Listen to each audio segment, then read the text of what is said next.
A guten Erev Shabbos, everyone, and a good morning. Davening with Parshat Teruma. At the beginning of Parshat Teruma, we find a pasuk that many have quoted in this generation, backwards and forwards. And that is that when you give Teruma, when you give a contribution to the tabernacle, or in general, when you do anything Jewish, it has to be from a place of the following. Mi'et kol ish asher yidvenu libo. It has to come from the heart. You have to be motivated to do it, not forced to. Less people, however, quote the Rashi on that very pasuk that says, wait a minute, there's two exceptions to the rule, even in the reference of money. The machatzita shekel, the half shekel, was not voluntary. It was mandatory because it brought then the adanim for the tabernacle, and subsequently, when we have the first and the second temple, it brought all the communal sacrifices. So if this Shabbos we're going to talk about the musaf that we brought on Shabbos, those shnei chvasim b'nei shana temimim were brought from that machatzita shekel communal fund that we had to give whether we liked it or not.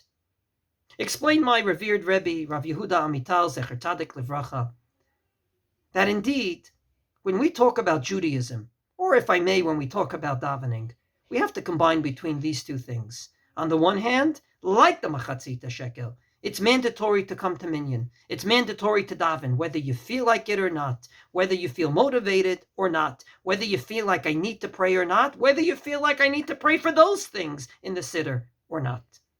But once you're in the room, once you come into the threshold of that door, then the question is, are you going to make it into an experience that people want to be there?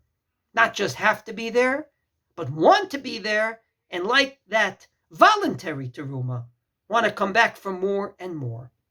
In my humble opinion, this is why when we were given the Torah, in the pasuk it says that the Jewish people voluntarily said, Naseh v'nishma, we will do and then we will hear. And yet in the Gemara it says, God kafa lehem har kegigit. God held Mount Sinai over them and said, either you accept the Torah or you'll be buried alive here.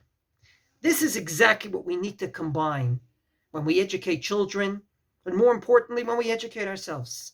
On the one hand, we can't base our entire Judaism on, when I feel like it, I'll do it. But once you do it, even if you do it because you're forced, what are you going to do there?